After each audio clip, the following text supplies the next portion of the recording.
They didn't even pretend to offer coffee. The conference room was still too still. Frosted glass, a whiteboard with nothing written on it, a box of tissues placed precisely at the center, like they were expecting grief to be performed. I sat down opposite Bryce Lanning, the new COO, who adjusted his tie 3 times in 30 seconds. To his right, a woman in a sand-colored blazer introduced herself as Kendra from People and Culture. Her smile didn't touch her eyes. Cameron Bryce began his tone, rehearsed and polished. We want to start by acknowledging your incredible contributions. That's how you know it's coming. When they lead with gratitude, the blade is already out. For over 2 decades, he continued, you've helped shape Glenn Mears' reputation. It hasn't gone unnoticed. I nodded once slowly. I wasn't going to make this easier for him. Kendra leaned forward slightly. As part of a broader evolution toward a modern, agile framework, we've made the decision to sunset your role. Sunset. Like it was a gentle ending, a poetic fade, and who, I asked, keeping my voice neutral, will be handling my clients. They paused, exchanged a glance. Bryce finally answered. The new strategy director, Allison Cadence, will be stepping in. Of course, the niece. The same one who once asked me if subject lines should include emojis. The same one who wore white leather boots to a crisis meeting and live-tweeted from the elevator. I folded my hands. Does she know how to manage legacy portfolios? She's learning fast, Kendra offered far too brightly. I didn't say another word. Didn't ask for a box. Didn't let them see my jaw tighten. I stood, smoothed my skirt, and walked out without looking back. My heels tapped across the marble floor like punctuation. Not anger, just finality. In the hallway, I passed the receptionist who used to greet me by name. Her eyes flicked away. I waited for the elevator alone. My reflection in the metal doors stared back at me. Flawless makeup, black silk blouse, a woman still standing. But something hollow had cracked open inside me. Not grief, not rage, just the aching clarity that they hadn't fired me because I was unworthy. They'd fired me because they wanted to forget I ever mattered. And tomorrow someone else would sit at my desk pretending they'd always belonged. When I returned the next morning, my badge didn't beep. The intern at reception looked up uncertain. It's not recognizing you, she mumbled as if the system had made a mistake. I smiled politely and waited while she called up. A few minutes later, someone from IT came down and walked me up manually. No apology, just protocol. The elevator doors opened to a different world. My name had already vanished from the directory. My title deleted from the internal org chart on the hallway screen. There was a temporary plaque taped to the door of my office workspace under redesign. Inside, the air smelled like lemon cleaner. Half the books were boxed, the rest stacked on the couch like forgotten props. My framed press clippings had been neatly stacked in a banker's box marked MISC. I reached for one, our first national campaign and airline rebrand that had landed us in Adweek. My handwriting was still on the back. This is what happens when trust meets talent. I left it behind. I took only my personal laptop, a ceramic mug from a conference in 2012, and a notebook with folded tabs marking 20 years of client notes. The rest, the monogrammed pens, the agency swag, the award plaques, they weren't mine anymore. Maybe they never had been. At home, I dropped everything on the dining table and sat on the edge of the couch. The silence was thick. My inbox was empty. My phone still. My calendar had one final entry. Strat Sync Vua CEO. A meeting I'd scheduled. One no one canceled. I didn't cry. I didn't call anyone. I just sat. For the first time in years, I had nowhere to be. No one waiting for my review. No campaigns under my name. My whole life had been full by design, by pressure, by pride. Now it was still a vacuum. And in that vacuum, something old and buried began to stretch. By the time the first message came through, I didn't hear the chime. I only noticed the screen light up just once on the coffee table. On the third day, my phone buzzed once soft, almost reluctant. Kingston Ware. Tell me it's not true. I hadn't spoken to Kingston in 6 months. He wasn't the type to use punctuation. That period at the end of his message felt heavy. I stared at it a moment before putting the phone face down again. An hour later, Delphine Knox Cameron. Please call me. Delphine's brand was one of our highest grossing. She didn't call unless a factory was on fire. I ignored them both. I wasn't ready to explain something I hadn't asked for, hadn't deserved. But they kept coming. By day 5, I'd received messages from 6 major clients. Some polite, some alarmed. One was blunt. If you're not there, I'm not staying. That was from Ezra Lang, whose tech startup we'd lifted from obscurity with a single brand story that broke Twitter. Even a few journalists reached out. Quiet questions off the record. I hadn't realized how many people tied the agency's credibility to my name. Apparently, Glenn Mayer hadn't realized either. When I finally picked up a call, it was from Talia, my old assistant. She spoke in a whisper. They're scrambling, she said. No one knows who owns what. Ezra called 4 times. Delphine asked if Allison even knew what embargoed media meant. I didn't laugh. Not yet. They moved your accounts to a client success pod, she added. It's a mess. I thanked her, then sat in silence again. But the silence felt different this time. It wasn't hollow. It was instructive. I hadn't plotted any revenge. I'd imagined vanishing quietly, maybe starting something new in a year. But I was starting to understand something. I didn't need to dismantle anything. They were unraveling without me. And the more I stayed quiet, the louder the absence became. On the 6th day, I opened a blank notebook and drew a single circle in the center. I labeled it Core. That was all. But it was enough to know the tide had turned. The call came just after midnight, when the world had finally gone quiet enough to sleep. I didn't recognize the number, but I knew the voice the second it spoke. Cameron. What the hell happened, Lionel Cadence, founder of Glenmere, recluse by choice, myth by reputation. Last I heard, he was restoring a vineyard in Napa and naming the barrels after ex-wives. I was removed, I said evenly. A pause. No apology. Just a slow exhale and the distant clink of glass. They told me it was a structural refresh. I didn't sign off on that. You didn't have to. You left the door open and someone else walked through it. He was silent for a beat, then shifted into the tone I knew too well, the one meant to sound generous, but always carried a calculation. Let's fix this. I'll carve out a new role. Consultant at large. Senior advisor. You don't need to be visible. Just present. Just enough to calm the clients. Optics, I said. Stability. You want me to polish the glass after you threw the foundation out. We'll frame it as a promotion. I laughed once, not kindly. You cut the spine, Lionel, and you thought the body would walk. He was quiet again. Then softer. Cam, it doesn't have to be a fight. You've always been the steady one. Let's bring that back. I was steady because I thought we stood for something. Turns out we stood on me. You're taking this personally. Good. Then I know I still have instincts. He sighed. We need you. No. You need what I built. And you need me to pretend I was never broken by how easily you let it fall. I ended the call before he could find another way to minimize it. I stared at the phone for a long time. The screen, dark now. I wasn't angry. I was clear. And clarity has its own gravity. That morning, I returned to the notebook, drew 3 new circles around the first, connected them with lines. Then I picked up my phone and dialed Simone Dell.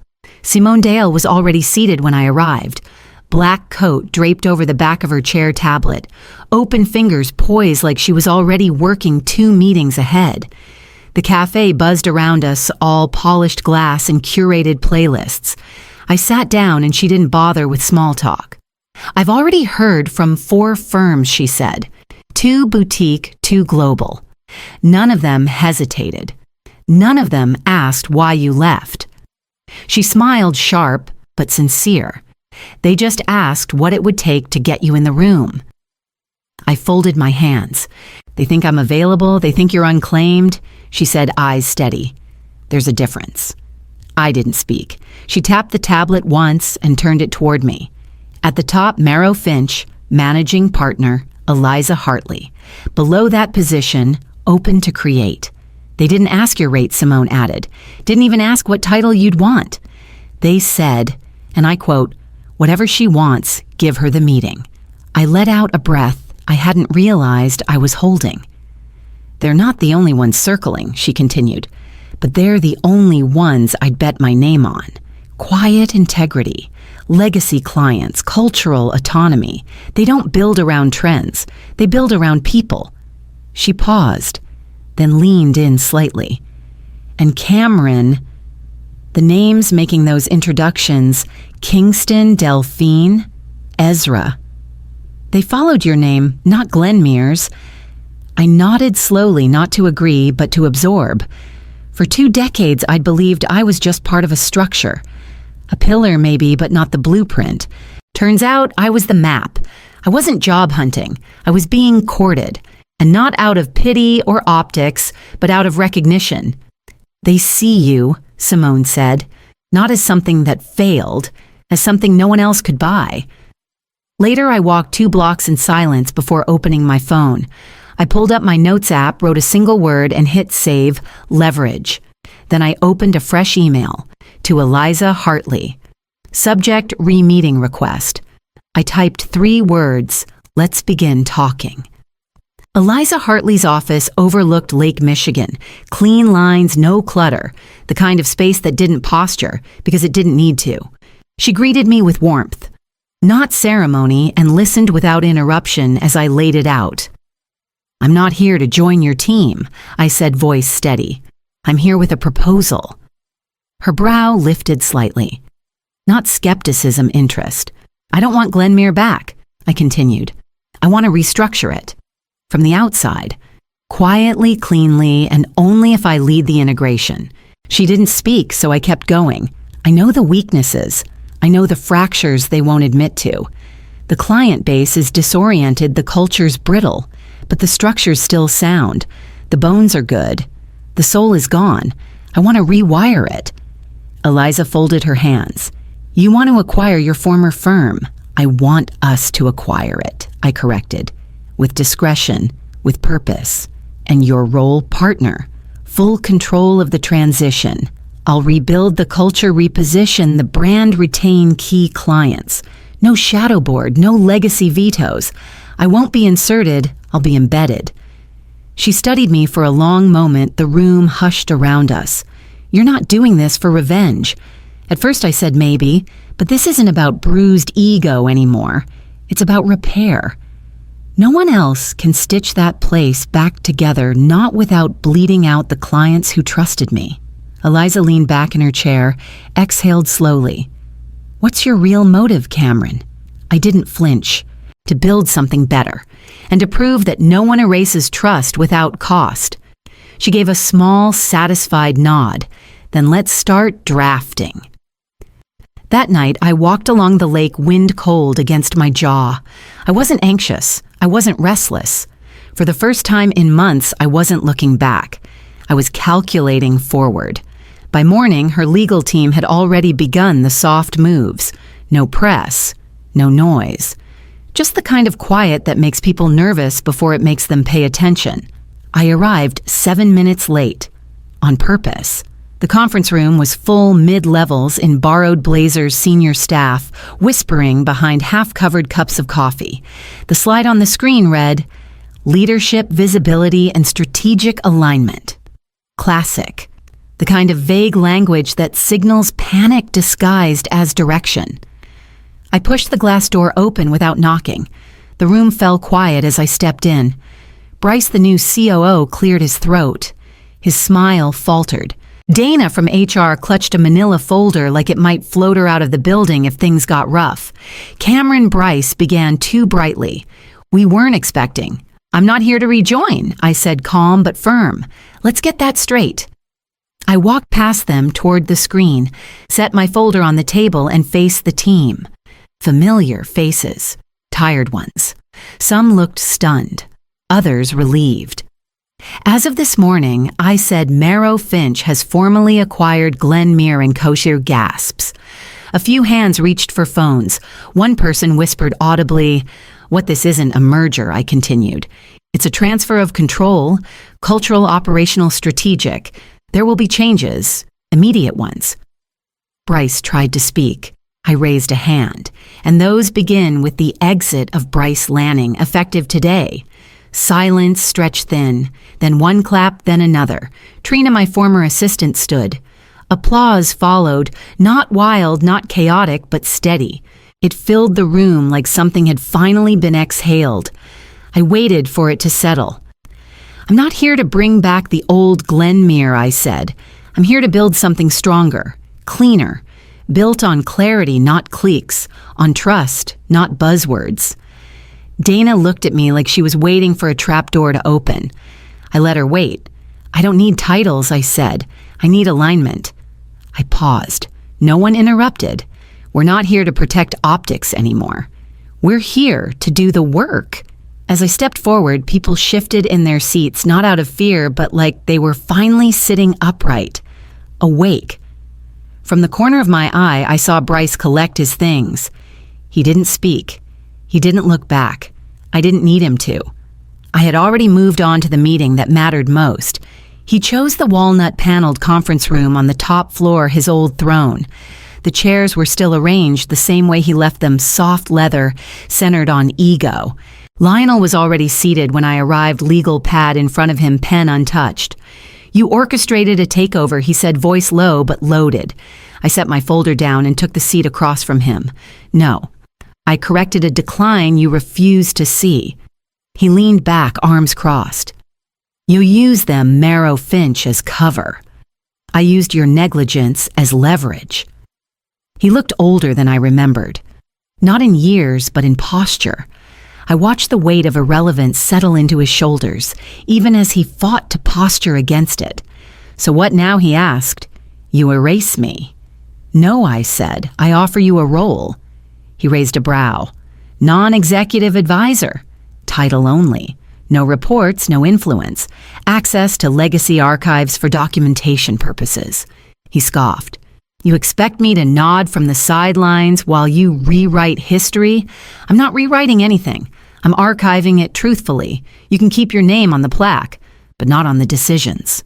Silence stretched. "I'm offering dignity," I added, "not authority." He stared at me, something cooling behind his eyes. "Not rage recognition. And if I say no, then you fade faster." He looked down at the legal pad, still blank. Then he picked up the pen and signed. I didn't smile. I didn't gloat.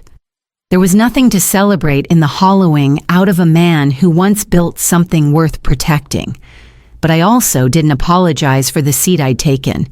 He had left it empty for too long. As he slid the folder back to me, I saw it, the shift. Lionel wasn't the centerpiece anymore. He was a detail. This wasn't about removing him. It was about anchoring the firm to something honest again. He stood, nodded once, and left without a word. The door clicked shut behind him like punctuation. I turned back to the table, opened my own notebook, and began outlining the next 30 days of realignment. It started in the hallways. People spoke in full sentences again without fear of being overheard, corrected, or quietly marked as difficult. No more closed-door whispers, no more guarded glances, just voices, honest and uncoached. The junior copywriter, Tessa, barely a year in, suggested we scrap the outdated client feedback form and pilot short exit interviews instead. We tested it. It worked. She now co-leads a task force for service design. No one asked her for a PowerPoint. A front desk associate asked why we kept hiring from the same 5 alma maters. I said, "That's a great question," and opened the hiring funnel the next day. We held forums, not meetings. No agendas, just space. Some employees cried, some vented. Most simply said things they'd been afraid to say for years. I listened, not to respond, just to hear. The org chart began to shift, not based on tenure, but trust. Some titles disappeared, some were rewritten to reflect what people actually did not, how they'd once been positioned. And slowly the clients returned. Monica Ruiz reinstated her contract with one line, "I see you're building again." So I'm back. Ezra Lang called my direct line. "This feels real," he said. "Don't ruin it." We didn't. It wasn't about rebranding the services, it was about rebuilding the standard. The thing that used to be invisible because it was lived, not labeled. A few weeks in, someone printed the quote from my acquisition day, "We're not here to look back. We're here to look around and do better." They taped it above the espresso machine. Then it showed up in a slide deck. Then on a mug someone left on my desk, no note attached. That's when I knew. Legacy wasn't my name in a footer. It wasn't a profile on the website or a commemorative plaque. It was a phrase repeated by someone else because it still rang true. This wasn't about turning Glenmere around. It was about gutting the rot and letting something healthier take root. And for the first time in years, people came to work not just to perform, but to contribute. We met at a quiet place in the West Loop white tablecloths, wait staff who remembered your name, low jazz drifting between tables. Kingston Ware was already there, his watch face catching the candlelight, a glass of something dark in his hand. He rose when I arrived. "Still don't run late, do you? Only when it counts," I said, smiling as I sat. Dinner was easy. We talked through his rebrand, a new capsule line, my team's expansion into health and wellness. Between bites of lamb and roasted fennel, I realized something I hadn't felt in years. I wasn't proving anything. I was participating. Halfway through dessert, he leaned back and studied me. "Do you ever think about what would have happened if they hadn't pushed you out?" I nodded. "Every day." And I thanked them. That surprised him. "They forced me to remember who I am," I said. "Outside the frame they built, outside their language, outside their limits." He was quiet the way only someone secure in his own story can be. It was never about revenge, I added. Not really. It was about ownership, about not renting out my voice anymore. He tapped his glass with a fingertip. "You're building something no one can take away." I shrugged. "I'm building something I don't have to defend." By the time we stepped into the night air, the city was glowing around us. Not blinding, just steady. Like it knew we'd come back stronger. As we parted, Kingston paused on the curb. "I'm glad they underestimated you." I laughed. "So am I." Back at my office, the light was still on in one of the junior team rooms. Someone was sketching a campaign idea on the wall, barefoot mug in hand. I didn't interrupt. This wasn't the company I used to work for. It wasn't even the one I reclaimed. It was the one I built. And the table they once pushed me away from, I'd torn it down plank by plank, kept what held and redesigned the rest with my own hands. Now I don't wait for a seat. I decide where the table goes.